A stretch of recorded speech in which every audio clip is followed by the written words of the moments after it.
এবার দেখুন তো কি লেখা দেখতে পাচ্ছেন। Sir government of India sir symbol. Okay, তো দেখুন যারা স্টক মার্কেটে কাজ করতে চান এবং কাজ করেন তারা কেউ একেবারে ছোট থেকে কিংবা স্কুল স্টক মার্কেট থেকে পড়ে আসেনি। তো পশ্চিমবঙ্গের যে স্কুল সিলেবাস আছে সেই স্কুল সিলেবাসে বাণিজ্য বলে কোনো মানে ক্লাস 10 পর্যন্ত যারা স্কুল ফাইনাল ফাইনাল দিয়েছেন তাদের কাছে ইকোনমিক্সের কোনো ক্লাস হয়ও না। অর্থাৎ বেসিক এডুকেশনের মধ্যে অর্থনীতির তেমন কোনো সাবজেক্ট নেই। ভূগোলের মধ্যে আমরা কিছুটা পড়েছিলাম যা থেকে কিছুটা আন্দাজ করতে পারি, বাট স্টক মার্কেট সম্পর্কে আমাদের এতটা কিছু জানা নেই।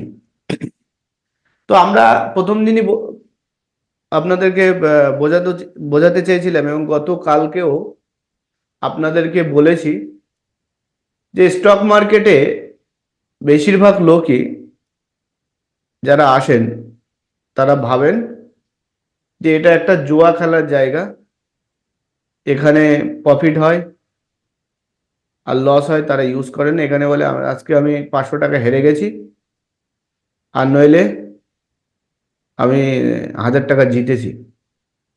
তো তারাও মনে করে এটা কোনো জুয়া খেলার জায়গা।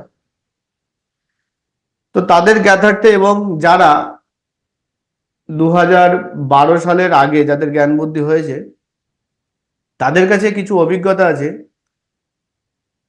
চিট মানে ওয়েস্ট বেঙ্গলের চিট ফান্ড নিয়ে। তো মানুষ 2012 সালের পর থেকে 13, 14, 15 যেভাবে বিভিন্ন আর্থিক কেলেঙ্কারির মধ্যে মানুষ প্রতারিত হয়েছে, নিজেদের টাকা খুইয়েছে, তো সেখানে মানুষের মধ্যে একটা ধারণা আছে যে আমার টাকা একমাত্র ব্যাংকে সুরক্ষিত, তাছাড়া আমার টাকা আর কোথাও সুরক্ষিত নয়, আমি কোথাও আমার টাকাকে ইনভেস্ট করব না, এবং মানুষের বিশ্বাস উঠে গেছে।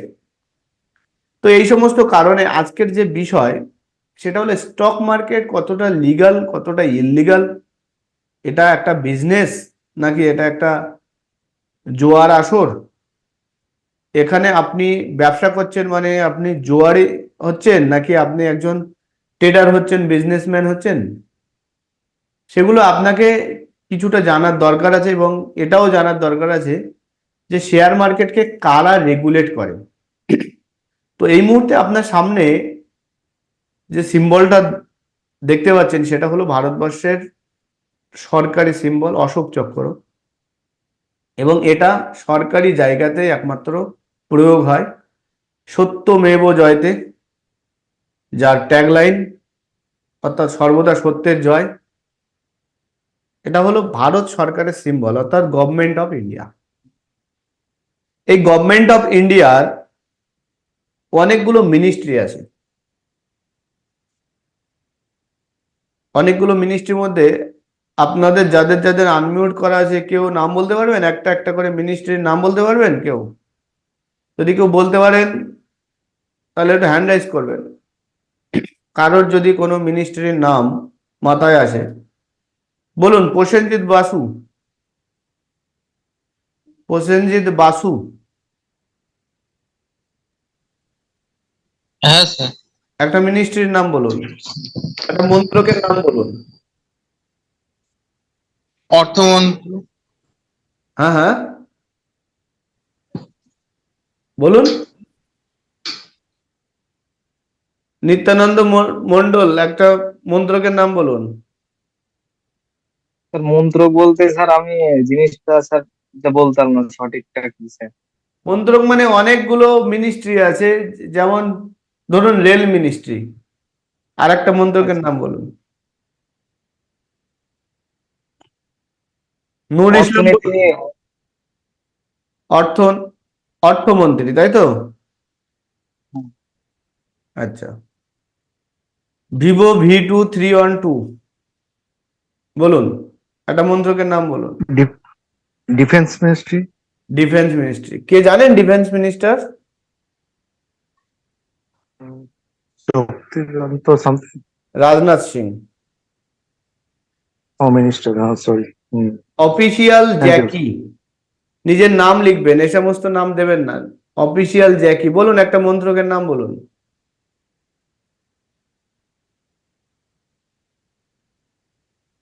অভিজিৎ গায়েন,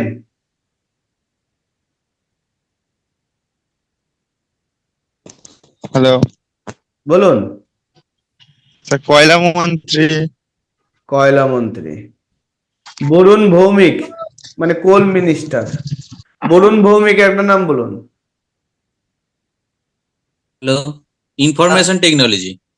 ইনফরমেশন টেকনোলজি মানে আইটি, তথ্য হ্যাঁ, প্রযুক্তি মন্ত্রক। ওকে।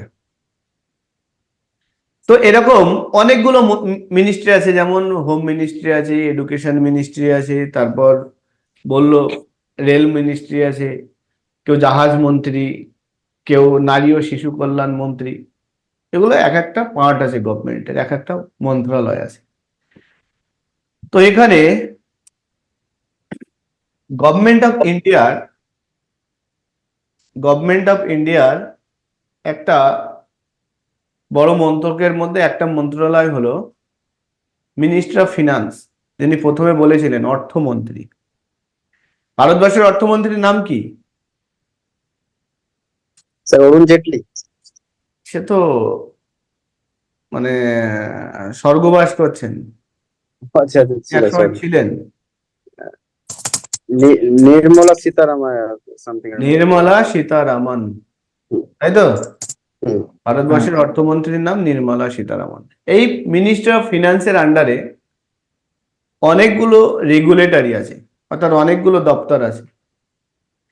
কিছু ইন্ডিপেন্ডেন্ট দপ্তর আছে, অর্গানাইজেশন আছে, যেগুলোর মধ্যে একটা হলো রিজার্ভ ব্যাংক অফ ইন্ডিয়া। কি বললাম? Reserve bank of India.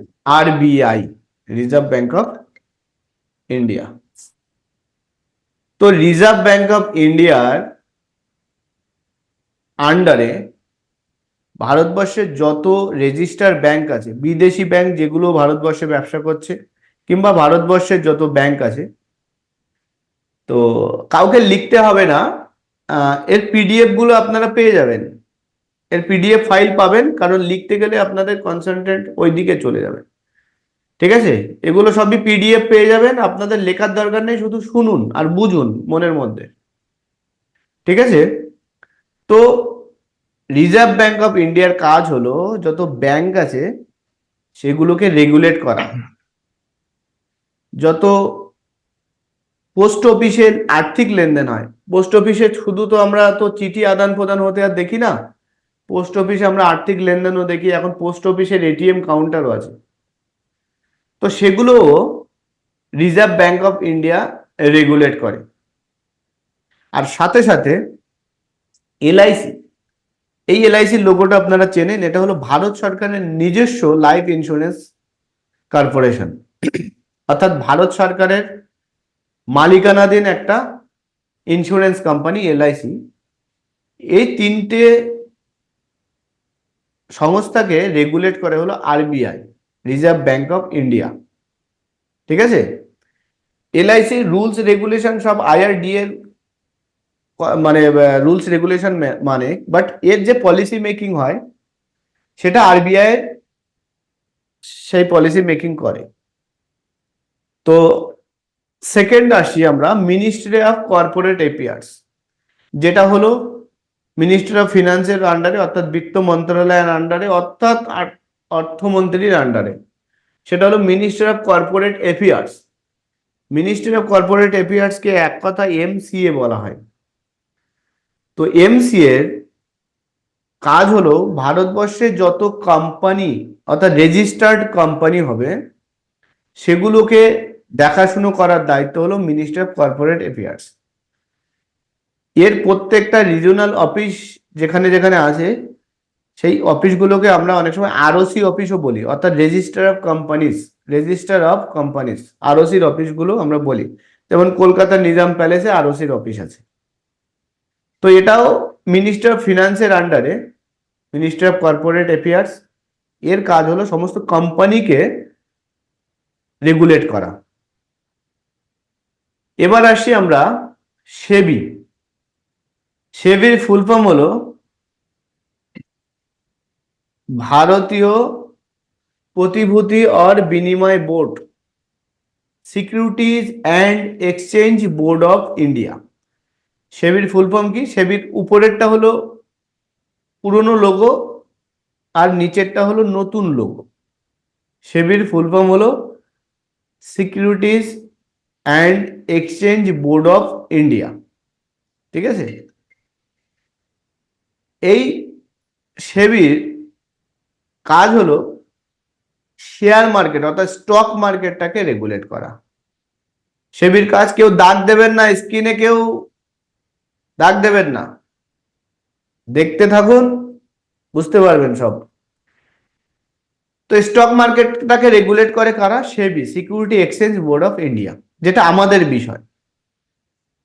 এরপরে আমরা আসি আইআরডিআইএ অর্থাৎ ইন্স্যুরেন্স রেগুলেটরিজ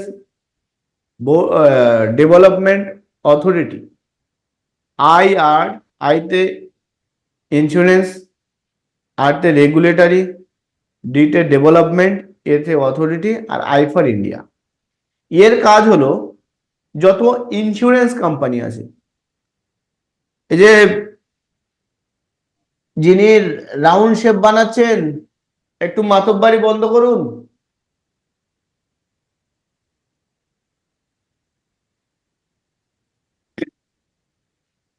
সৌভিক চ্যাটার্জি বলছে আনমিউট করতে। সৌভিক বাবু আপনি একবার হ্যান্ড রাইজ করুন, আনমিউট করে দেবো, চিন্তা নেই। তো ইন্স্যুরেন্স কোম্পানি গুলোকে রেগুলেট করছে আইআরডিআই। আপনারা যারা ইন্স্যুরেন্স এজেন্ট দেখছেন তারা আইআরডিআই এর সার্টিফাইড, এবং আইআরডিআই এর একটা পরীক্ষা হয়, সেই পরীক্ষাতে পাশ করলে একজন ইন্স্যুরেন্স এজেন্ট হতে পারে। ঠিক আছে, তো এই হলো ফিনান্সিয়াল স্ট্রাকচার। এছাড়াও মিনিস্টার অফ ফিনান্সের আন্ডারে যেমন ইডি আছে, যেমন ডিআরআই আছে, কাস্টমস আছে, সবই কিন্তু অর্থ মন্ত্রকের আন্ডারে। এটাকে আপনাকে একটুখানি জানতে হবে, না জানলে আপনি বুঝতে পারবেন না যে আপনার কোনো প্রবলেম হলে কাকে কমপ্লেন করবেন, আপনি যে কাজটা করছেন সেটা কতটা ইলিগাল কতটা লিগাল। তো এবার আমরা আমাদের যে মূল বিষয় সেবি অর্থাৎ securities and exchange board of India, এটাকে আমরা এবার একটু ডিটেলসে জানবো। ঠিক আছে, তো সেবির কয়েকটা হ্যান্ডস আছে, অর্থাৎ সেবির আন্ডারে কয়েকটা সংস্থা আছে যে সংস্থাগুলোকে সেবি রেগুলেট করে। প্রথম যে বিষয়টা আসছে সেটা হলো ডিপোজিটারি। কি বললাম? ডিপোজিটারি। ডিপোজিটারি। হ্যাঁ, ডিপোজিটারি কথাটা এসছে হলো ডিপোজিট থেকে। ডিপোজিট মানে কি? জমা দেওয়া। ডিপোজিট মানে হলো জমা দেওয়া। ডিপোজিটার মানে যিনি জমা দিচ্ছেন। ডিপোজিটার মানে কি? যিনি জমা দিচ্ছেন। আর ডিপোজিটারি, ডিপোজিটারি মানে হলো বাংলাতে যিনি জমা রাখছেন। যিনি জমা রাখছেন তাকে কি বলছি? ডিপোজিটারি। ডিপোজিটারি। তো এখানে কি জমা রাখছেন? জমা রাখছে শেয়ার, বন্ড, তারপরে আপনার মিউচুয়াল ফান্ড, এগুলোকে জমা রাখছে। তো আপনি ডিম্যাট অ্যাকাউন্ট যে ওপেন করেছেন, কারোর থেকে সাউন্ড আসছে, নিজের থেকে মিউট করুন। যিনি রাস্তায় আছেন তাকেও বলছি মিউট করুন। ঠিক আছে, ডিপোজিটারির কাজ হলো আপনার শেয়ারস, বন্ড, সিকিউরিটিজ গুলোকে জমা করে রাখা। কিভাবে? ডিম্যাট অ্যাকাউন্টের মাধ্যমে। আগে ডিম্যাট অ্যাকাউন্ট ছিল না। ডিম্যাট অ্যাকাউন্টের আগে আপনি যদি কোনো কোম্পানির শেয়ার কিনতেন তো আপনাকে ফিজিক্যাল ফর্মে অর্থাৎ একটা কাগজের মানে প্রিন্টেড কাগজে, অথরাইজড প্রিন্টেড কাগজ এবং অথেন্টিক কাগজের উপরে আপনার লিখে দেওয়া হতো যে আপনি এই কোম্পানির এতগুলো শেয়ার কিনেছেন, ঠিক আছে? তো সেটা কারোর কাছে এতটা রেজিস্টার ছিল না। ডিপোজিটারির কাজ হলো সেটাকে রেজিস্টার করে রাখা। আমি ডিটেলসে আরো আপনাদেরকে বলছি। আপনি যে ডিম্যাট অ্যাকাউন্টটা ওপেন করেছেন, এই ডিম্যাট অ্যাকাউন্টটা ডিপোজিটারির কাছে আছে। ভারতবর্ষে দুটো ডিপোজিটারি আছে, একটা হলো এনএসডিএল আর একটা হলো সিডিএসএল। এনএসডিএল এর ফুল ফর্ম হলো এনতে ন্যাশনাল, এনতে কি, স্কিল, এনতে national, national skill development corporation, skill, NSDL, এনতে ন্যাশনাল, ডিতে এই সরি ন্যাশনাল, এসতে হলো স্কিল স্যার, সিকিউরিটি। কি বললাম? ন্যাশনাল সিকিউরিটিজ, আইএস হবে, ইআইএস। ডিতে ডিপোজিটারি, কি বললাম? ডিতে ডিপোজিটারি, আর এলতে হলো লিমিটেড। ওকে, আর একটা হলো সিডিএসএল। সিডিএসএল এর ফুল ফর্ম কি? সিডিএসএল এর ফুল ফর্ম হলো সিতে সেন্ট্রাল, ডিতে ডিপোজিটারি, আর এসতে কি? এসতে হলো, সিকিউরিটি হবে স্যার, এখানে এস থেকে হলো সার্ভিস, আর এলতে লিমিটেড। লিমিটেড, এনএসডিএল এবং সিডিএসএল, আপনি যে ডিম্যাট অ্যাকাউন্ট খুলেছেন সেই ডিম্যাট অ্যাকাউন্টটা হয় এনএসডিএল এর কাছে আছে নইলে সিডিএসএল এর কাছে আছে। এদের কাজ হলো আপনার ডিম্যাট অ্যাকাউন্টটাকে সংরক্ষিত রাখা, নিজেদের কাস্টডিতে রাখা, যেটা গভর্নমেন্টের নিজস্ব দুটো সংস্থা, একটা হলো এনএসডিএল, একটা হলো সিডিএসএল। এনএসডিএল এর আরো একটা কাজ আছে, আপনারা যারা প্যান কার্ড করেন দেখবেন এনএসডিএল থেকে অনেকের প্যান কার্ড এসেছে। দুটো কোম্পানি ভারতবর্ষের, যারা এনএসডিএল এবং সিডিএসএল, সরি এনএসডিএল এবং ইউটিআই, যারা ভারতবর্ষে প্যান কার্ড তৈরি করে। তো এখানে সেন্ট্রাল ডিপোজিটারি সার্ভিস লিমিটেড অর্থাৎ সিডিএসএল, আর একটা হলো এনএসডিএল, ঠিক আছে? এদের কাজ হলো আপনার শেয়ারটাকে সরকারিভাবে জমা রাখা। এবার আমরা আসছি এক্সচেঞ্জ। এক্সচেঞ্জ কথার বাংলা অর্থ হলো হস্তান্তর। আর আমরা এখানে এক্সচেঞ্জ হিসেবে আমরা বুঝবো এক্সচেঞ্জ কি। এক্সচেঞ্জ হলো কোনো কিছু আপনি যদি কিনতে চান, নিশ্চয়ই কে বিক্রি করবে আপনি বাড়িতে বাড়িতে খুঁজে বেড়াবেন না, লোক খুঁজে বেড়াবেন না কে বিক্রি করবে। আপনার যদি এখন যদি মানে গ্রোসারির জিনিস দরকার হয়, আপনি কোথায় চলে যাবেন? বাজারে চলে যাবেন। অর্থাৎ আপনি জানেন যে বাজারে গেলে বিক্রেতা ওখানে আছে, আর বিক্রেতা জানে যখন ক্রেতার দরকার হবে সে তখন বাজারে আসবে। ওই যে বাজারটা যেটা আসছে সেটা ঠিক এক্সচেঞ্জের মতো। এখানে বায়ার এবং সেলারের মিলন স্থান হলো এক্সচেঞ্জ। অর্থাৎ যিনি বাই করতে চান তিনি আসবেন, আর যিনি সেল করতে চান তিনিও আসবেন। এখানে কোম্পানিগুলো রেজিস্টার থাকবে, এই কোম্পানিগুলোর শেয়ার আপনারা এখান থেকে কিনতে পারবেন। অর্থাৎ এক্সচেঞ্জ আপনাকে কেনা বেচার একটা জায়গা তৈরি করে দিচ্ছে, প্ল্যাটফর্ম করে দিচ্ছে। তো ভারতবর্ষে দুটো এক্সচেঞ্জ আছে এই মুহূর্তে, একটা হলো এনএসি, এনতে ন্যাশনাল, এসতে স্টক, ইতে এক্সচেঞ্জ, ন্যাশনাল স্টক এক্সচেঞ্জ। আর একটা হলো BSE, Bombay stock exchange. Exchange কটা বললাম? দুটো, ন্যাশনাল স্টক এক্সচেঞ্জ আর হলো বম্বে স্টক এক্সচেঞ্জ, ঠিক আছে? এক্সচেঞ্জের কাজ হলো বায়ার এবং সেলারের মিলন ঘটিয়ে দেওয়া। এবার হলো ব্রোকার। ব্রোকার শব্দের অর্থ হলো দালাল, দালালি, ঠিক আছে? আগে যেমন বললাম যে এক্সচেঞ্জ কি, মানে বাজারের মতো, যেখানে আপনি বায়ার পাবেন সেলার হলে বায়ার পাবেন, আর বায়ার হলে সেলার পাবেন। আর এই যে বায়ার এবং সেলারকে যারা মানে কেনা বেচাতে সাপোর্ট দিচ্ছে, টেকনিক্যালি প্ল্যাটফর্ম দিচ্ছে, তারপরে মানে দুজনের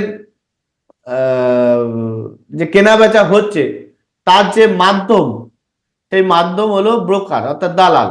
আমরা অনেক সময় কি করি, জমি বাড়ি যখন কিনি তখন বায়ার এবং সেলারের এই নেগোসিয়েশন বলুন, তারপরে সেটা এগ্রিমেন্ট করানো বলুন, সমস্ত সবকিছু কিন্তু আমরা ব্রোকারের দিয়ে করে থাকি, অর্থাৎ দালালকে দিয়ে করে থাকি। তো এখানে ব্রোকার হলো, দেখুন এখানে ব্রোকার হলো কারা, ICICI direct, HDFC, Kotak, Sher Khan, Motilal Jaiswal. আপনারা বাদিকে যে ব্রোকার গুলো দেখতে পাচ্ছেন, শের খান বলুন, মতিলাল জাসওয়াল বলুন, এডেলওয়েজ বলুন, অ্যাঞ্জেল ব্রোকিং বলুন, এরা হলো ফুল টাইম ব্রোকার। এরা হলো full time broker. Full time ব্রোকারের আর উল্টো দিকে যেগুলো আছে, Zerodha, Upstox, Samco, trade smart, flyer, 5 পয়সা, গ্রো আছে, এসব ব্রোকার গুলো হলো discount broker. Full time broker এবং ডিসকাউন্ট ব্রোকারের মধ্যে পার্থক্য হলো, ফুল টাইম ব্রোকার আপনাকে বাই সেল, আপনার মিউচুয়াল ফান্ড, ইন্স্যুরেন্স, আপনার সিকিউরিটিজ, সেগুলো সমস্ত সার্ভিস দিতে পারে। আপনাকে টেলিফোনিক সার্ভিস দেবে, তাদের অফিস আপনি ভিজিট করতে পারবেন, আপনি টার্মিনাল অর্থাৎ অফিসে গিয়ে ট্রেড করতে পারবেন, এবং আপনি অ্যাডভাইজারি সার্ভিসও পাবেন আপনি ফুল টাইম ব্রোকারের থেকে। এখানে আপনাকে বেশি করে ব্রোকারেজ দিতে হতে পারে, বাট আপনি সমস্ত সার্ভিসগুলো পাবেন।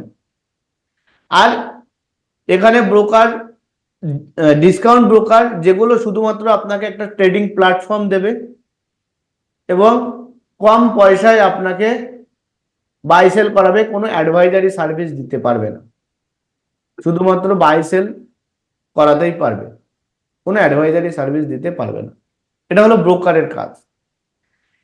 এবার আসছি আমরা সেবির আন্ডারে আর একটা, মানে আর কিছু অর্গানাইজেশন যারা অ্যাডভাইজারি সার্ভিস দেয়।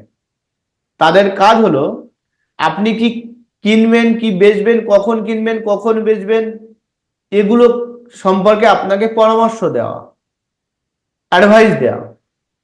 তো অ্যাডভাইজার অনেক কোম্পানি আছে যারা আপনাকে লিগালি অ্যাডভাইস দেবে, আবার অনেক ভুয়ো অ্যাডভাইজারি কোম্পানিও আছে যারা নিজেদের প্রফিটের জন্য আপনাকে লসও করিয়ে দিতে পারে। নাবিরুল শেখ, এবার আপনাকে লাস্ট ওয়ার্নিং দিচ্ছে, আপনি কিছু লিখবেন না, যদি আপনার কিছু বলার থাকে হ্যান্ড রাইজ করুন, আমি আপনাকে আনমিউট করব।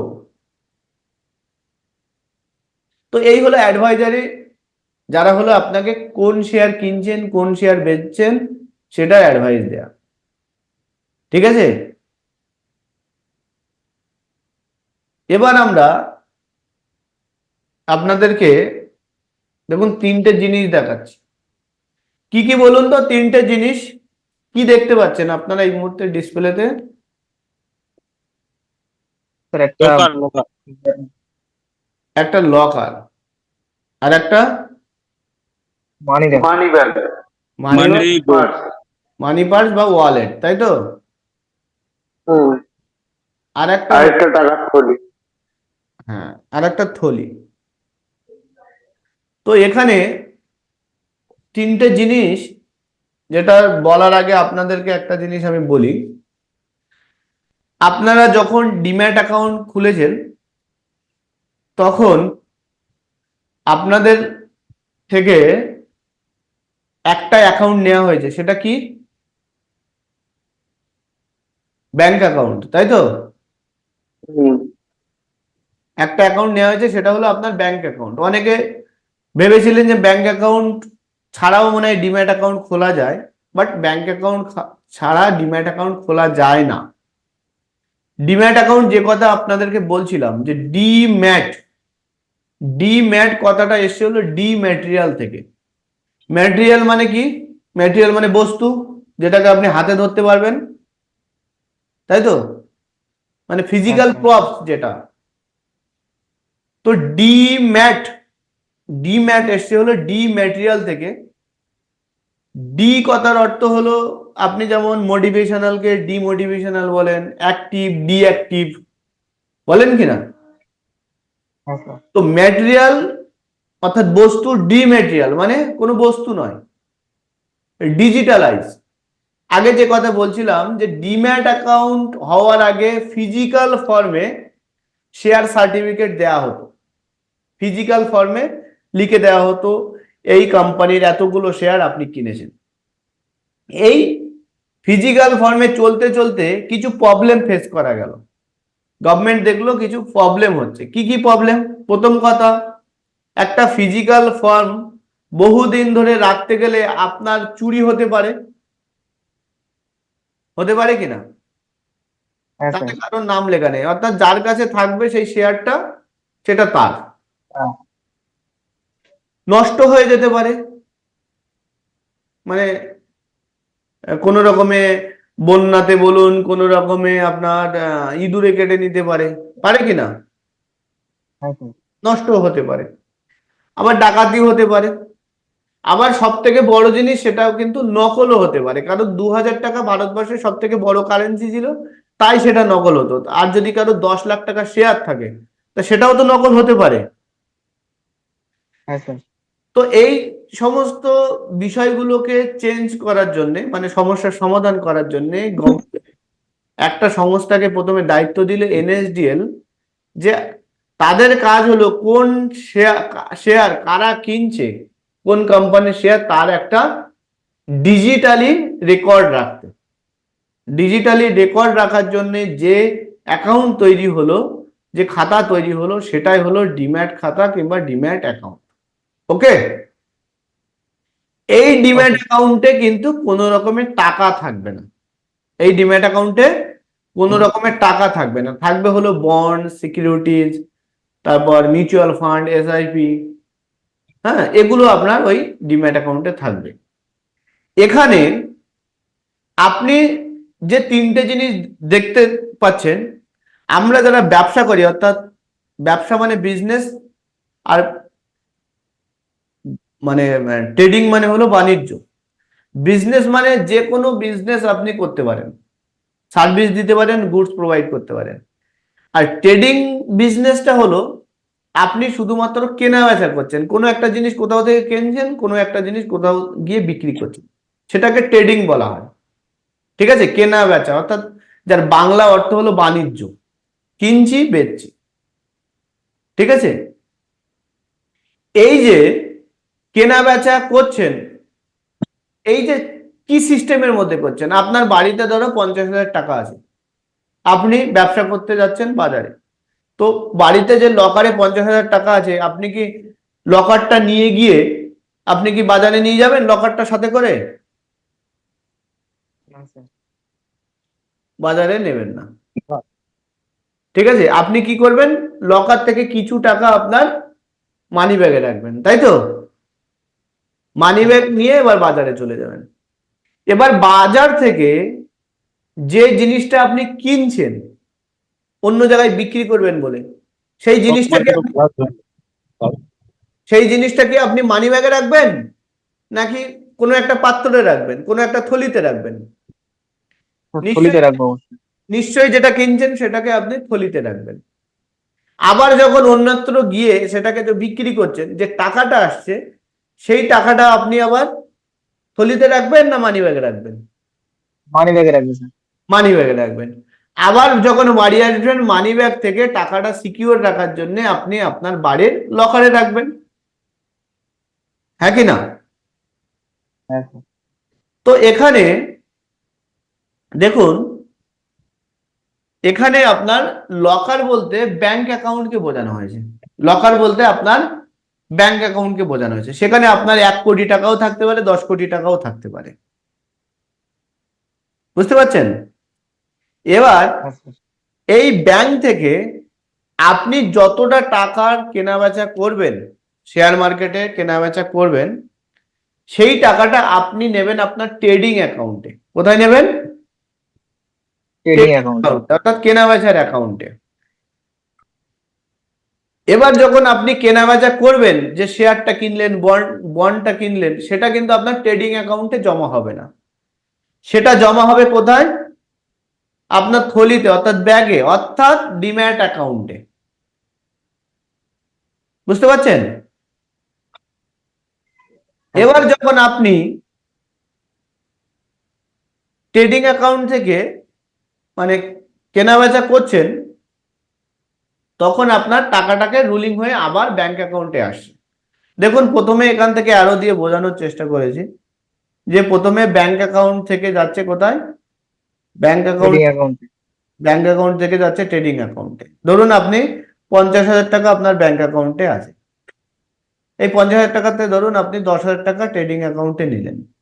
এবার এই 10,000 টাকা থেকে 8,000 টাকার আপনি কোনো কিছু কেনাবেচা করলেন। 8,000 টাকাটা চলে গেল আপনার ডিম্যাট অ্যাকাউন্টে। এখান থেকে 8 থেকে আপনি সেটাকে 9,000 টাকা বিক্রি করলেন।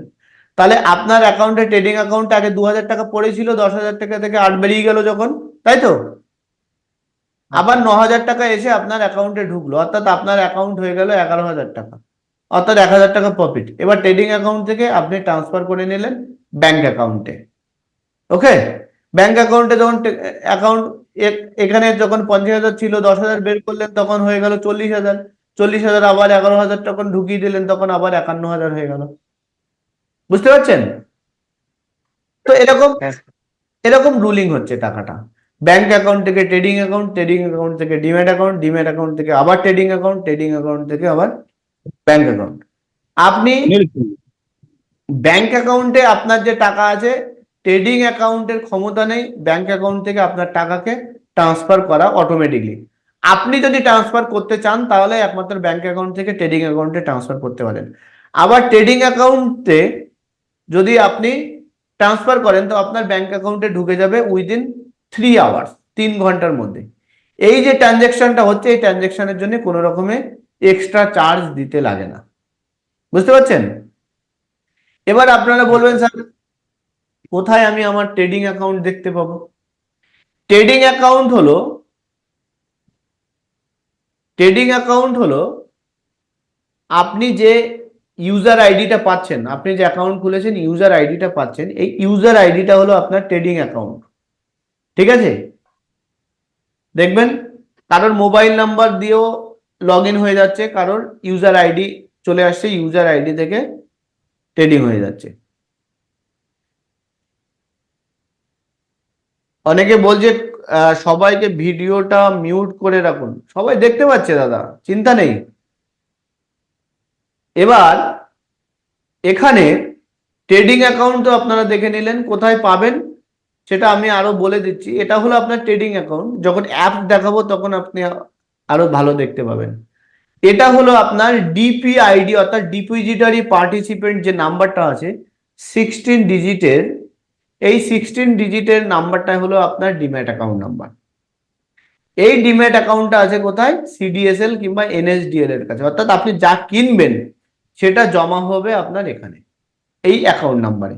এর কোনো ইউজার আইডি কিংবা পাসওয়ার্ড নেই। এই অ্যাকাউন্ট নাম্বারের সাথে যে অ্যাকাউন্টের লিঙ্ক আছে সেই অ্যাকাউন্টেই আপনার আপনার কেনাবেচা হবে। ঠিক আছে? এই যে এখানে গণেশ চৌধুরী ক্লায়েন্ট কোড এত, আপনি যখন এখান থেকে কেনাবেচা করবেন অটোমেটিকলি আপনার ডিম্যাট অ্যাকাউন্টে চলে যাবে, আলাদা করে আপনাকে ট্রান্সফার করার দরকার নেই। আর আসছে আপনার হলো ব্যাংক অ্যাকাউন্ট। ব্যাংক অ্যাকাউন্টটা কোথায়? আপনার অ্যাপসের মধ্যেই দেখতে পাবেন। ব্যাংক অ্যাকাউন্ট আপনার একটা জায়গায় দুটোর জায়গায় 3টে 4টে 5টা অ্যাড করে রাখতে পারেন, যতগুলো ব্যাংক অ্যাকাউন্ট আছে। এই ব্যাংক অ্যাকাউন্ট যা আপনি অ্যাড করবেন একমাত্র সেই অ্যাকাউন্ট থেকেই আপনি টাকা ট্রেডিং অ্যাকাউন্টে নিতে পারবেন, আর এই অ্যাকাউন্টেই আপনি টাকা ট্রান্সফার করে আপনার অ্যাকাউন্টেও নিতে পারবেন। অর্থাৎ ব্যাংক থেকে ট্রেডিং, ট্রেডিং থেকে ব্যাংক, যে অ্যাকাউন্ট আপনার আগে থেকে রেজিস্টার্ড থাকবে এবং আপনার নামেই হতে হবে, সেম প্যান কার্ডের হতে হবে, সেই ব্যাংক অ্যাকাউন্ট গুলোতেই কিন্তু আপনার টাকা ট্রান্সফার হবে। আপনি ভাবছেন ট্রেডিং অ্যাকাউন্ট আমার নামে আর ব্যাংক অ্যাকাউন্ট বাবার নামে, কিংবা বাবার অ্যাকাউন্ট থেকে আপনি টাকা ট্রেডিং অ্যাকাউন্টে ঢোকাতে পারবেন না। আপনার এই যে অ্যাকাউন্ট নাম্বার আপনি অ্যাড করে রাখবেন প্রথম থেকে, সেই অ্যাড করা অ্যাকাউন্টেই কিন্তু আপনার লেনদেন হবে। কেউ আপনার এখান থেকে টাকা বেরও করে নিতে পারবে না, আবার কেউ আপনার এখানে টাকা ঢুকিয়ে দিতে পারবে না, ঠিক আছে? তো সেই জন্য আপনি যে ব্যাংক অ্যাকাউন্ট দিয়েছেন, যদি অনেক সময় ডিম্যাট অ্যাকাউন্ট খুলতে ভয় লাগে বলে আপনারা হয়তো কোনো মানে ইউজ হয় না তেমন ব্যাংক অ্যাকাউন্ট হয়তো আপনারা দিয়েছেন, তো সেগুলোকে আপনারা চেঞ্জ করবেন, ঠিক আছে? যার সাথে লেনদেন করবেন সেই ব্যাংক। এখানে আমি বোঝাতে চেয়েছি ব্যাংক অ্যাকাউন্ট থেকে বাই করলে ডিম্যাটে যাচ্ছে, ডিম্যাট থেকে সেল করলে ট্রেডিং অ্যাকাউন্ট থেকে আর ব্যাংক অ্যাকাউন্টে যাচ্ছে, এটাকে বোঝানোর চেষ্টা করেছি। বাট এবার আসছি আমরা সিকিউরিটি অ্যান্ড সেফটি, অর্থাৎ সেফটি অ্যান্ড সিকিউরিটি কতটা নিরাপদ। দেখুন, সবাই ব্যাংক অ্যাকাউন্ট নিরাপদই ভাবে, কারণ bank account bank secure by government policy, গভর্নমেন্টের দ্বারা অর্থাৎ সরকারিভাবে ব্যাংকে অত্যন্ত মানে হাই সিকিউরিটির মধ্যে, কারণ প্রচন্ড রুলস রেগুলেশনের মধ্যে ব্যাংকগুলোকে চলতে হয় আরবিআই তত্ত্বাবধানে। এখানে আপনার টাকা থাকা মানে, ব্যাংকে টাকা থাকা মানে আমাদের একটা বিশ্বাস যে আমার টাকাটা ডুববে না, ঠিক আছে? সেকেন্ড আমি আসছি demat account. Demat account, demat account secure by government custody, NSDL এবং সিডিএসএল। এনএসডিএল এবং সিডিএসএল দুটো গভর্নমেন্টেরই সংস্থা। তো গভর্নমেন্টের নিজস্ব সংস্থাতে টাকা রাখা আমরা জানি নিরাপদ। তো ডিম্যাট অ্যাকাউন্ট, বিশেষ করে সেন্ট্রাল গভর্নমেন্টের কথা বলছি, ঠিক আছে? আপনার ডিম্যাট অ্যাকাউন্ট সিডিএসএল এবং এনএসডিএল এর তত্ত্বাবধানে আছে, তাদের কাস্টডিতে আছে, এবং এটা সম্পূর্ণ নিরাপদ, security by government custody, NSDL and CDSL. এবার আসছি আমরা trading account. Trading account under registered broker secured by SEBI. সেবিও যারা সেবি থেকে লাইসেন্স নিয়ে ট্রেডিং অ্যাকাউন্ট মানে ট্রেডিং সার্ভিস দিচ্ছে, ট্রেডিং অ্যাকাউন্ট খোলাচ্ছে, তাদের লাইসেন্স ছাড়া, তাদের রেজিস্ট্রেশন ছাড়া তারা কারো ডিম্যাট অ্যাকাউন্ট না সিডিএসএল এর কাছে খুলতে পারবে না এনএসডিএল এর কাছে খুলতে পারবে। এবার এনএসডিএল এবং সিডিএসএল সিকিউর আমরা সেটা জানলাম। এবার এখানে ধরুন আপনার কারোর কাছে অ্যাঞ্জেলের অ্যাকাউন্ট আছে, কারো গ্রোথে অ্যাকাউন্ট আছে, কারোর আপনার আপস্টকে অ্যাকাউন্ট আছে। এখানে যাদের অ্যাঞ্জেলে অ্যাকাউন্ট আছে তাদেরকে আমরা বলবো অ্যাঞ্জেলের নিজস্ব শেয়ারও মার্কেটে আছে, এবং অ্যাঞ্জেল কত নাম্বার কোম্পানি সেগুলো আপনাদেরকে আমরা দেখাচ্ছি, বাকি কারা আছে। এখানে গভর্নমেন্টের পলিসি যা আছে, সেবির যা পলিসি আছে, সেবি প্রচন্ড সার্ভেলেন্সের মাধ্যমে রাখে। আর যদি কোনো রকমের ট্রেডিং অ্যাকাউন্ট যারা প্রোভাইড করছে সেই সমস্ত ব্রোকাররা যদি কোনো রকমের গন্ডগোল হয়, তার জন্য পানিশমেন্ট আছে, তার জন্যে আপনার পেনাল্টি আছে, এবং কোনো রকমের সমস্যা হলে, যে কোনো সমস্যা হলে ব্রোকারের কর্তব্য হলো 1 মাসের মধ্যে আপনার সমস্ত প্রবলেম সলভ করা, নইলে সেটা সেবি টেক ওভার করবে এবং আপনার টাকা ফেরত দিতে হবে। যদি কোনো রকমের ডিসপুট দেখে বারবার, তো সেবি তাদের লাইসেন্স কেড়ে নিতে পারে, এবং লাইসেন্স যখন কেড়ে নেবে তখন এই ডিম্যাট অ্যাকাউন্টের সম্পূর্ণ টাকা ব্যাংক অ্যাকাউন্টে অটোমেটিকলি চলে যাবে। অটোমেটিকলি ট্রেডিং অ্যাকাউন্ট থেকে টাকা ব্যাংক অ্যাকাউন্টে চলে যাবে। তো ট্রেডিং অ্যাকাউন্ট একটু রেপুটেড কোম্পানিতে খোলা উচিত। আর যদি আপনার ট্রেডিং অ্যাকাউন্ট যদি কোনো রকমে বন্ধ হয়ে যায়, ধরো ডিম্যাট অ্যাকাউন্টের সাথে লিঙ্ক আছে অ্যাঞ্জেলের অ্যাকাউন্ট, অ্যাঞ্জেল ধরুন বন্ধ হয়ে গেল, আপনার শেয়ারগুলো আছে কিন্তু ডিম্যাট অ্যাকাউন্টে। এই ডিম্যাট অ্যাকাউন্টে যে শেয়ার আছে, ধরুন অ্যাঞ্জেল বন্ধ হয়ে গেল, আপনার যে ডিম্যাট অ্যাকাউন্ট আছে আপনার ব্রোকার নেই, তখন আপনাকে নোটিশ পাঠাবে কিংবা চিঠি পাঠাবে যে আপনার যে যার কাছে আপনার অ্যাকাউন্ট ছিল সেই কোম্পানি বন্ধ হয়ে গেছে, আপনি একটা নতুন ডিম্যাট অ্যাকাউন্ট ট্রেডিং অ্যাকাউন্ট খুলে নিন। এবার ধরুন আপনি অ্যাঞ্জেল থেকে বাজাজে গিয়ে একটা ট্রেডিং অ্যাকাউন্ট খুললেন, আপনার ডিম্যাট অ্যাকাউন্টের নাম্বার তারা দিয়ে দেবে। ওই ডিম্যাট অ্যাকাউন্ট যখন ট্রেডিং অ্যাকাউন্ট খুলবেন তখন ওই ডিম্যাট অ্যাকাউন্ট দেবেন এক্সিস্টিং ডিম্যাট অ্যাকাউন্ট হিসেবে, আপনার ওই বাজাজের সাথে লিঙ্ক হয়ে গেল। আপনি দেখা গেল প্রথমে 5 লাখ শেয়ার কিনেছিলেন, 5 লাখ টাকার শেয়ার, অ্যাঞ্জেলের মাধ্যমে 5 লাখ টাকাটা গভর্নমেন্ট কাস্টডিতেই আছে, বাট ট্রেডার উঠে গেছে, আপনি সেল করতে পারছেন না, আপনি বাজাজের মাধ্যমে ট্রেডিং অ্যাকাউন্ট খুলে সেটাকে সেল করতে পারেন, আপনার লিঙ্ক হয়ে যাবে আপনার ডিম্যাটের সাথে। তো এটা সেফটি, এটা কোনো রকমের এটা নিয়ে সমস্যা নেই। ওকে, এবার আসি আমরা স্টক মার্কেটের সেগমেন্ট। যদি এই বিষয়ে কারোর কোনো এই পর্যন্ত কারোর কোনো প্রশ্ন থাকে তাহলে প্রশ্ন করুন, হ্যান্ড রাইজ করুন, আমি আনমিউট করে দিচ্ছি, তারপর প্রশ্ন থাকলে উত্তর দেব, তারপরে আমরা বাকিটা বলবো। বলুন, রানা হালদার বলুন। স্যার মাঝে মাঝে আপনি বন্ড বন্ড বলছেন এই শব্দটা মানেটা বলতে পারবেন?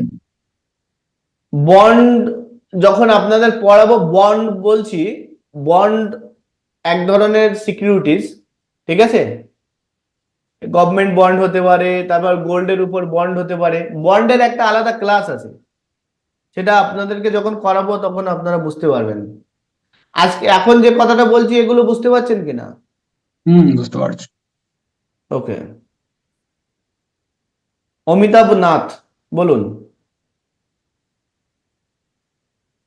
হ্যাঁ স্যার, বলছিলাম যে এই যে আপনি বললেন না একটা মানে ধরুন অ্যাঞ্জেলের আমরা যে খুলেছি, অ্যাঞ্জেলের সাথে আমি যেমন অ্যাক্সিস ব্যাংকটা অ্যাটাচ করেছি, হুম, মাল্টিপল ব্যাংক কি অ্যাকাউন্ট কি অ্যাটাচ করা যাবে? হ্যাঁ, মাল্টিপল ব্যাংকে অ্যাটাচ করা যাবে। আপনাকে ওখানে যখন মাল্টিপল করবেন তখন একটাকে প্রাইমারি অ্যাকাউন্ট হিসেবে আপনাকে রাখতে হবে, যেটাতে কোম্পানি যখন অটোমেটিকলি কিছু টাকা পাঠাবে, অটোমেটিকলি টাকা কখন পাঠায়, 3 মাস অন্তর অন্তর কোয়ার্টারলি সেটেলমেন্ট হওয়ার গাইডলাইন আছে সেবির কাছে। বুঝতে পারছেন অমিতাভ বাবু? হ্যাঁ স্যার। আগে কি হতো, আপনি কোনো কিছু কেনাবেচা করছেন, আগে ব্রোকারের নামে চেক দিতে হতো। এবার দেখা গেল আমার বাড়ি কলকাতায়, আপনার বাড়ি ধরুন উত্তরবঙ্গের কোনো একটা ডিস্ট্রিক্টে, আপনি আমাকে 5 লাখ টাকার একটা চেক দিয়েছেন, সেই 5 লাখ টাকার মধ্যে আমি 4,65,000 টাকা শেয়ার কিনে আপনাকে দিয়ে দিলাম, আর বাকি 35,000 টাকা আমার কাছে থেকে গেল, ঠিক আছে? এবার আপনি আমার কাছে ধরুন 35,000 টাকা ফেরত চাইছেন। তো ফেরত যখন চাইছেন, হয় টেলিফোনে চাইছেন, আমি বললাম যে আপনি আসুন, এসে চেক নিয়ে যান, ঠিক আছে? তো যখন আপনি চেক নেবেন তাহলে 35,000 টাকা আপনাকে আবার 2,000 টাকা খরচা করে আসতে হবে, অর্থাৎ আপনার হয়তো সময় হচ্ছে না, গাফিলতিতে আমার কাছে টাকাগুলো পড়ে রয়েছে, আমি তো আপনাকে কোনো ইন্টারেস্ট দেবো না, দেবো কি? না, ইন্টারেস্ট দেবো না। তো সেক্ষেত্রে অনেক অসুবিধা হতো। তো সেখানে ব্রোকারকে নির্দেশ দেওয়া হয়েছে সেবির তরফ থেকে, প্রত্যেক 3 মাস অন্তর অন্তর যা আনইউটিলাইজ ফান্ড থাকবে, অর্থাৎ যে ফান্ড গুলোকে ইউটিলাইজ করবে না ক্লায়েন্ট, সেগুলোকে অটোমেটিকলি আপনার দায়িত্বে আপনার ব্যাংক অ্যাকাউন্টে, মানে তার ব্যাংক অ্যাকাউন্টে পাঠাতে হবে। এখন তো ডিজিটাল লেনদেন হয়ে গেছে। তো সেক্ষেত্রে যখন বাই ডিফল্ট কোনো টাকা পাঠাতে হবে, কিংবা অনেক অনেক কোম্পানি ডিভিডেন্ড দেয়, তো ডিভিডেন্ড দেওয়ার সময় আপনার প্রাইমারি অ্যাকাউন্টটাই হলো কোম্পানির কাছে যাবে আপনার লভ্যাংশ পাওয়ার জন্য, ঠিক আছে?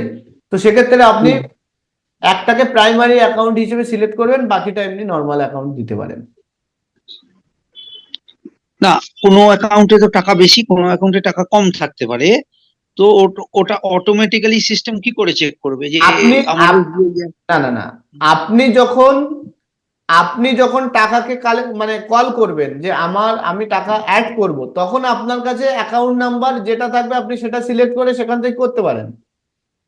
ওকে, আমি বলেছি কোম্পানি যদি কিছু পাঠায়, আচ্ছা, মানে রিফান্ড আনইউটিলাইজড মানিটা যখন আবার ক্রেডিট হচ্ছে আমার ব্যাংক অ্যাকাউন্টে, ক্রেডিট যখন হবে তখন প্রাইমারি অ্যাকাউন্টেই ক্রেডিট হবে।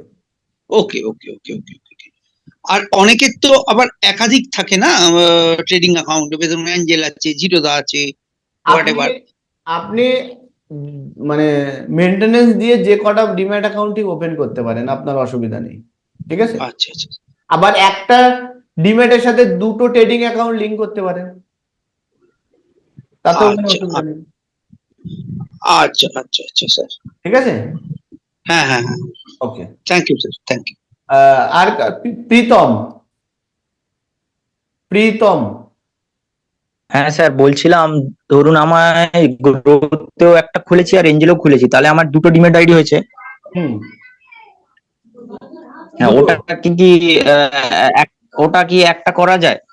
হ্যাঁ, আপনি একটাকে সারেন্ডার করে আর একটার সাথে ওইটাকে এক্সিস্টিং অ্যাকাউন্ট বলে আপনি লিঙ্ক করিয়ে দিতে পারেন। ধরুন একটা ডিম্যাট অ্যাকাউন্টকে আপনি ক্লোজ করে দিলেন, তারপরে আপনি যখন আর একটা ডিম্যাট অ্যাকাউন্ট ওপেন করছেন তখন হলো বললেন যে আমার এক্সিস্টিং ডিম্যাট অ্যাকাউন্ট এটা আছে, তো নতুন যেটা ট্রেডিং অ্যাকাউন্ট ওপেন হবে তার সাথে ওই ডিম্যাট অ্যাকাউন্ট লিঙ্ক হয়ে যাবে।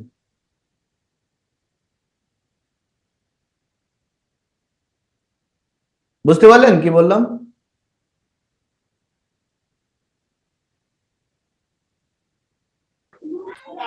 বুঝলেন? হ্যালো।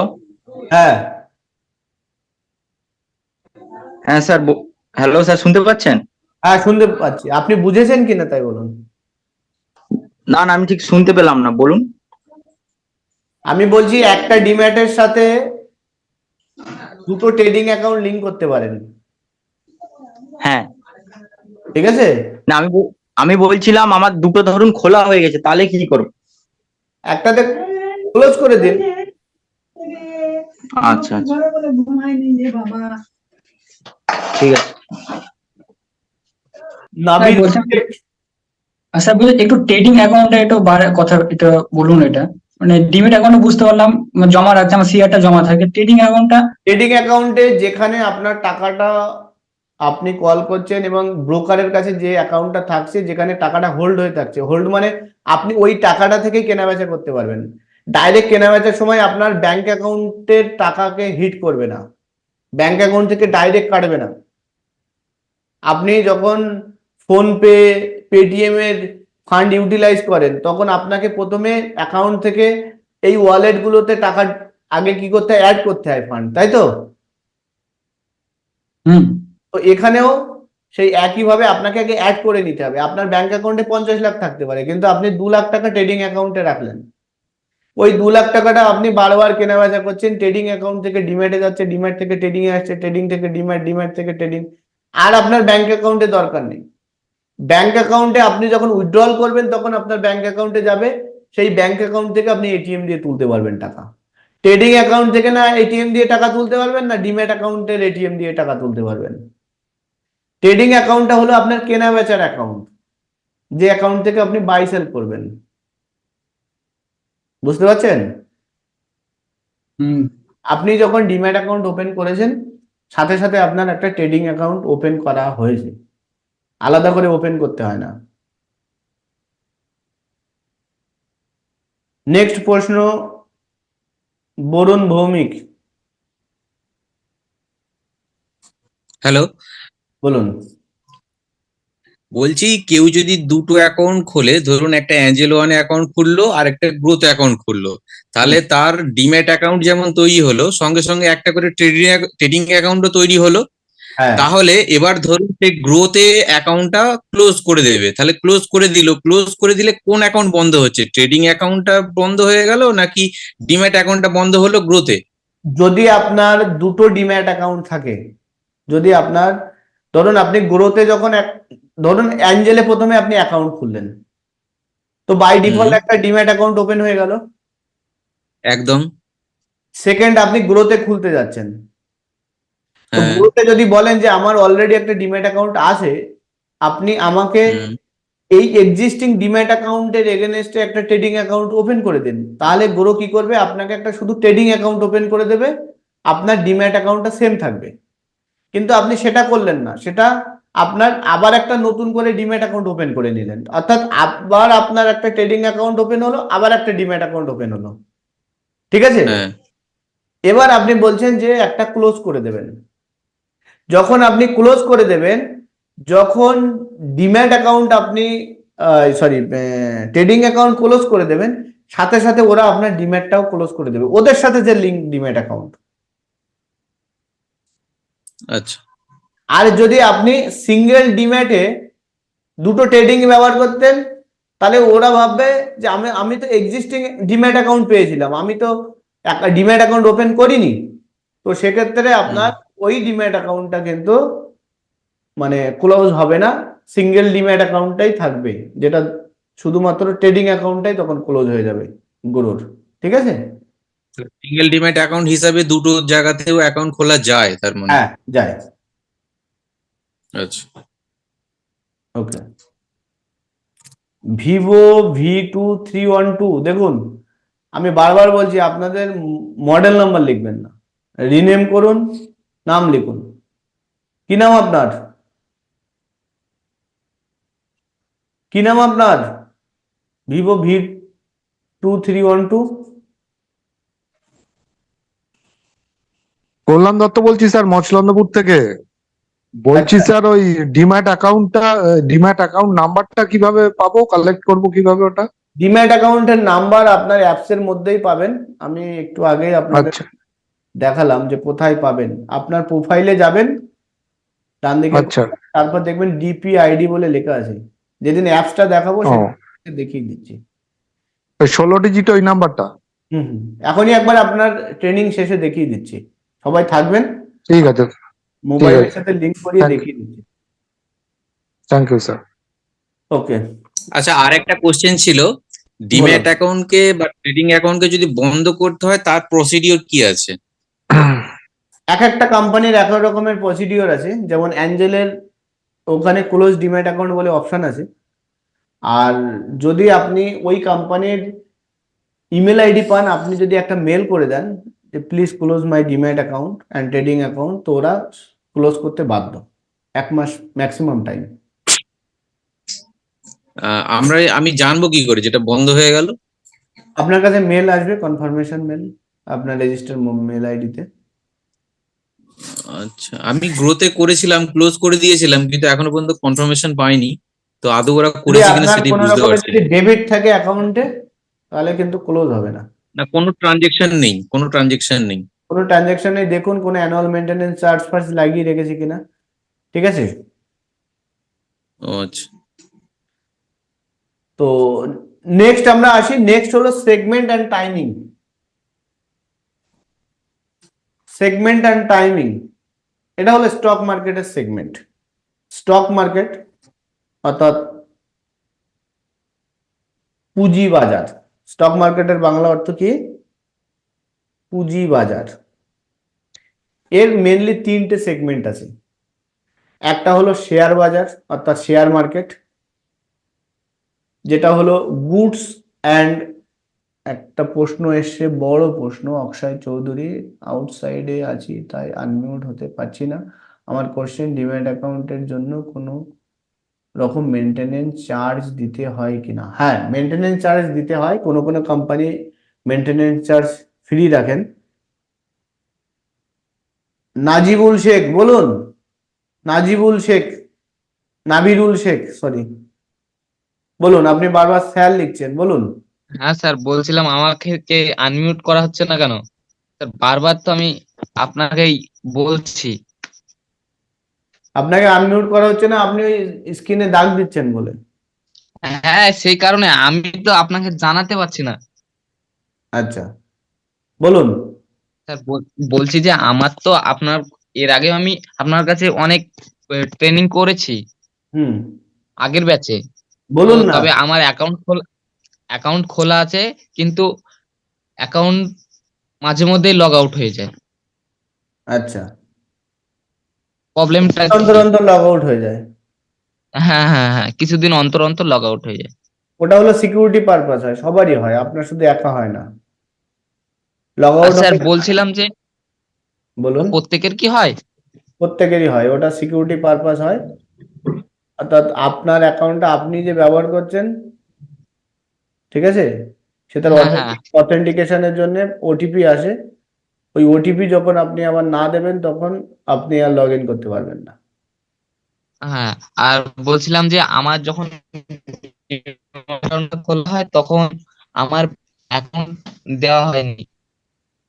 হুম হুম। ব্রোকারেজদের অ্যাকাউন্ট নম্বর দেওয়া হয়েছে। ব্রোকারেজটা নতুন অ্যাকাউন্ট তৈরি করে দিয়েছে। হ্যাঁ, তো নতুন অ্যাকাউন্ট থাকুক না, অসুবিধা কি আছে? না, ওটা কিভাবে খুললো ব্রোকারেজরা? ব্রোকারেজটা মানে? বলতে আমার আমি যে আপনি আমাকে পরে ফোন করবেন, ঠিক আছে? আপনি এখন ক্লাসটা চলতে দিন, ঠিক আছে তারপর নাম্বার দিলে ভালো হতো। ওকে। তো এখানে শেয়ার মার্কেট অর্থাৎ শেয়ার বাজার, এর যে সেগমেন্ট গুলো আছে সেগুলো হলো equity, cash, future and option. Share বাজারে কি বিক্রি হয়? বিভিন্ন কোম্পানির আংশিক মালিকানা বিক্রি হয়। শেয়ার কি ডিটেলস নিয়ে আমরা জানবো, বাট এখানে আংশিক মালিকানা বিক্রি হয়। যে সমস্ত company goods and service provide করে, যারা বিজনেস করে গুডস অ্যান্ড সার্ভিসের উপর, গুডস বলতে যে সমস্ত প্রোডাক্ট ক্রিয়েট হয়, ম্যানুফ্যাকচারিং হয়, আর সার্ভিস বলতে যাদের কোনো প্রোডাক্ট নেই, শুধুমাত্র সার্ভিস দেন। যেমন এসবিআই, তার নিজস্ব কোনো প্রোডাক্ট নেই, যা প্রোডাক্ট আছে ডিজিটাল প্রোডাক্ট, অর্থাৎ ব্যাংকিং সার্ভিস।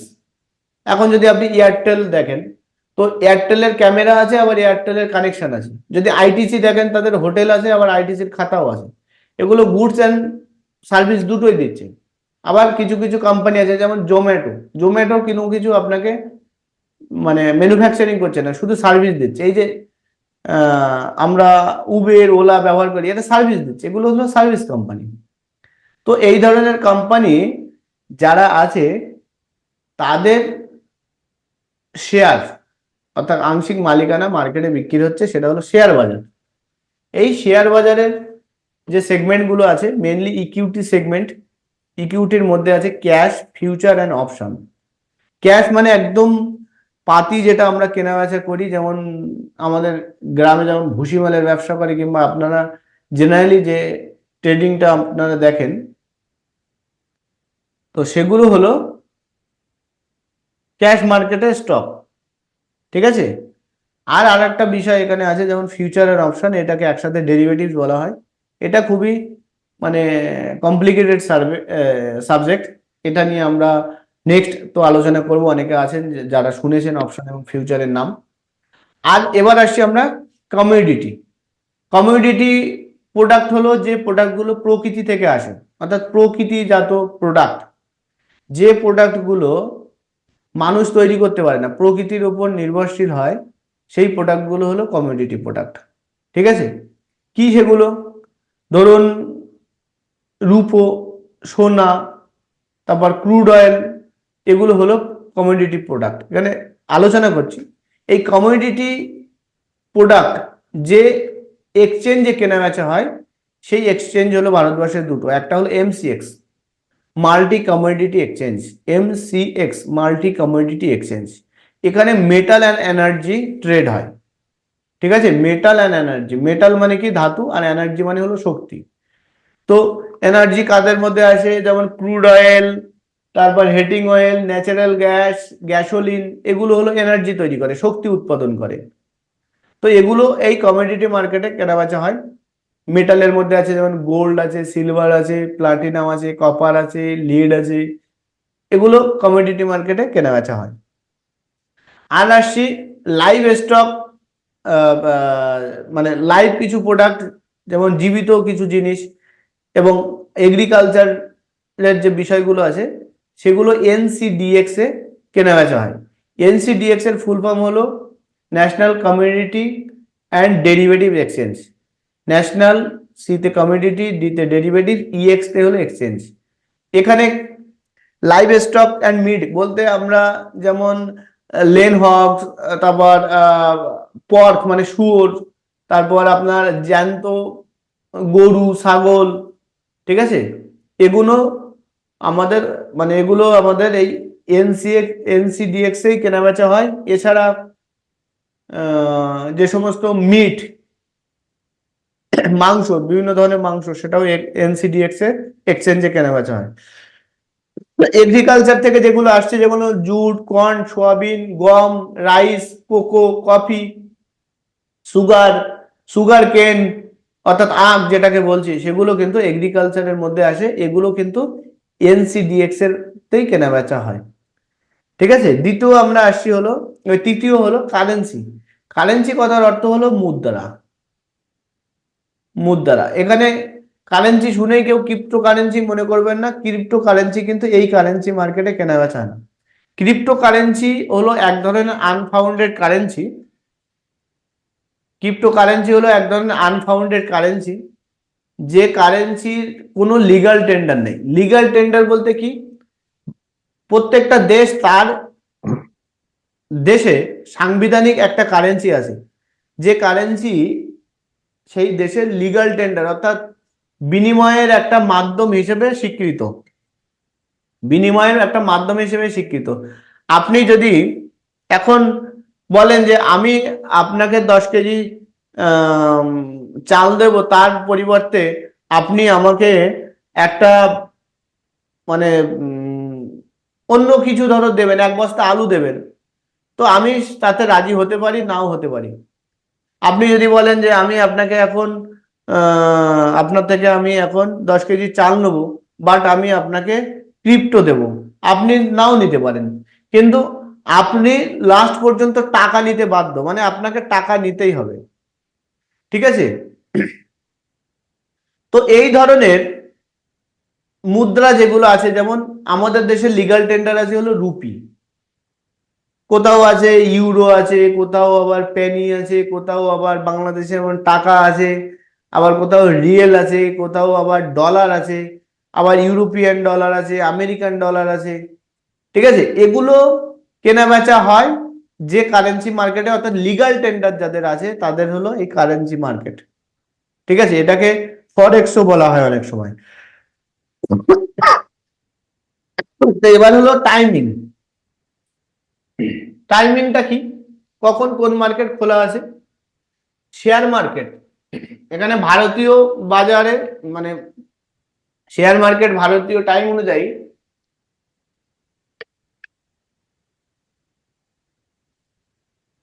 সপ্তাহের 5 দিন কেনা বেচা হয়। সোম থেকে শুক্র বাজার খোলা থাকে, শনিবার এবং রবিবার বন্ধ থাকে, এছাড়া বিশেষ কিছু সরকারি ছুটিতে মার্কেট বন্ধ থাকে। বছরের কোন কোন দিন ছুটি থাকবে, অর্থাৎ ন্যাশনাল হলিডে যেগুলো আছে সেগুলো কোন কোন দিন ছুটি থাকবে, সেগুলো এক্সচেঞ্জের পক্ষ থেকে আপনাদের বছরের শুরুতে জানিয়ে দেওয়া হবে যে এই এই দিন ছুটি থাকবে। এই যে শেয়ার মার্কেটের যে ওপেনিং টাইমটা, সেটা হলো প্রথমে সকালে প্রি ওপেনিং একটা সেশন আছে। এই প্রি ওপেনিং বলতে ওপেন হওয়ার আগের মুহূর্ত, এটা 9টা থেকে 9টা 8 পর্যন্ত প্রি ওপেনিং সেশন চলে। কিভাবে প্রি ওপেনিং হয়, কিভাবে প্রি ওপেনিং সেটেলমেন্ট হয়, সেগুলো সব নিয়ে আপনাদের ক্লাস করাবো। যারা অ্যাডভান্স ক্লাসে থাকবেন তারা 9টা থেকে 9টা 7 পর্যন্ত মোটামুটি এক্সচেঞ্জে লিস্টেড হয়ে যায় কোন কোম্পানি কত টাকায় ওপেন হতে চলেছে আজকে তাদের শেয়ার। লাস্টের 1 মিনিট ফ্রিজিং টাইম থেকে 7টা থেকে 7টা 8, তারপরে মার্কেট ফ্রিজ হয়ে যায়। 9টা 15 থেকে 3:30 পর্যন্ত নর্মাল কেনা বেচা হয়। 9টা 15 থেকে 3:30 পর্যন্ত স্টক কেনা বেচা হয়। আর 3:40 থেকে 4টে পর্যন্ত ক্লোজিং সেশন হয়, অর্থাৎ লাস্টের আধ ঘন্টায় যা দামে কেনা বেচা হচ্ছে তার একটা এভারেজ প্রাইসে কেনা বেচা হয়, মানে সেটেলমেন্ট হয় হলো 3:40 থেকে 4টে পর্যন্ত, ঠিক আছে? এই হলো মেনলি ইকুইটি মার্কেটের টাইমিং, অর্থাৎ আপনাকে 9টা থেকে পুরোপুরি 3:30 পর্যন্ত আপনাকে টাইম দিতে হবে। 3:40 থেকে 4টে ক্লোজিং টাইম, সেখানে আপনার টাইম দিলেও হলো, না দিলেও হলো, কোনো ব্যাপার নেই, ঠিক আছে? আর যদি ট্রেডার হতে চান তাহলে তো রাত 12টা 1টা পর্যন্ত গ্লোবাল মার্কেট, এখানকার এক্সচেঞ্জের মার্কেট, ওখানকার এক্সচেঞ্জের মার্কেট, এটা হলো ইন্ডিয়ান টাইম। এবার গ্লোবাল মার্কেট যখন দেখবেন তাদের আলাদা আলাদা টাইম আছে, ঠিক আছে? তো এটা হলো শেয়ার বাজারের এই যে সেগমেন্টগুলো, এই সেগমেন্টগুলো 9টা থেকে 3:30 পর্যন্ত মার্কেট ওপেন থাকে, অর্থাৎ 9টা 15 থেকে কেনা বেচা, 3:30তে শেষ, ঠিক আছে? এবার আসছি আমরা কমোডিটি মার্কেট। কমোডিটি এমসিএক্স এবং এনসিডিএক্স, এটা একই দিন সোম থেকে শুক্রবার পর্যন্ত খোলা থাকে। কমোডিটি মার্কেট 9টা থেকে চালু হয় আর রাত 11:30 পর্যন্ত চলে, অর্থাৎ এর সেশনটা কিন্তু অনেক বেশি। এটা হলো মানে 11:55 পর্যন্ত এখানেও কিছু সেটেলমেন্ট হয়। এটা মানে কি বলবো, মার্চ এবং মানে নভেম্বরে যখন আমাদের ইয়ার এন্ডিং চলে, তো নভেম্বর এবং মার্চ পর্যন্ত এটা কিন্তু একটু টাইমটাকে বাড়িয়ে দেওয়া হয়েছে 25 মিনিট, ঠিক আছে। তো এটাই হলো কমোডিটি মার্কেটের টাইম। মেনলি 9:30 থেকে 11:30 পর্যন্ত Monday two Friday market open থাকে। আর সেকেন্ড হলো এখানে এগ্রিকালচারের যে ডিপার্টমেন্টটা আছে সেটা 5টা পর্যন্ত ওপেন থাকে, 9টা থেকে 5টা পর্যন্ত ওপেন থাকে। আর এগ্রি কমোডিটি যে ইয়েগুলো আছে, প্রোডাক্ট গুলো আছে, যেমন আমি আপনাকে বললাম কর্ন, সোয়াবিন, ওয়েট, এগুলো কিন্তু আপনার 9টায় ক্লোজ হয়ে যাচ্ছে।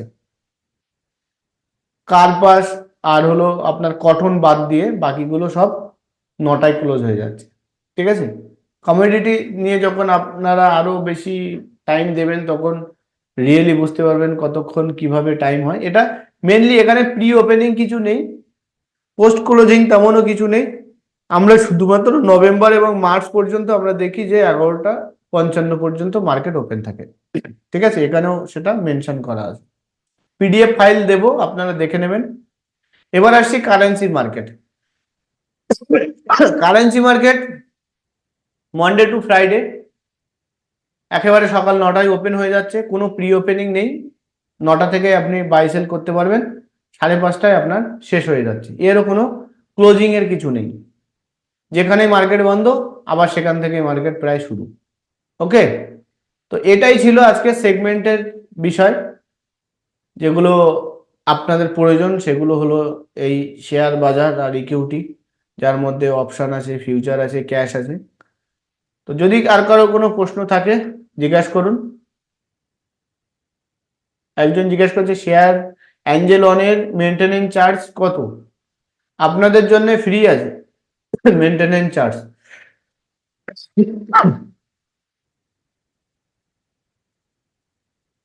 বলুন, কারো কোনো প্রশ্ন থাকলে বলুন। আদিত্য মন্ডল, আদিত্য মন্ডল আনমিউট করুন।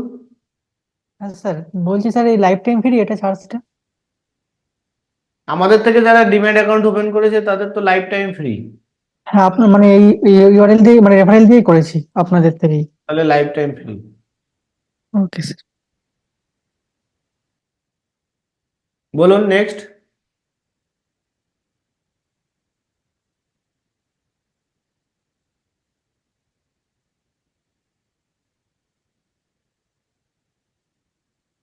মাসুক ঢালি, মাসুক ঢালি,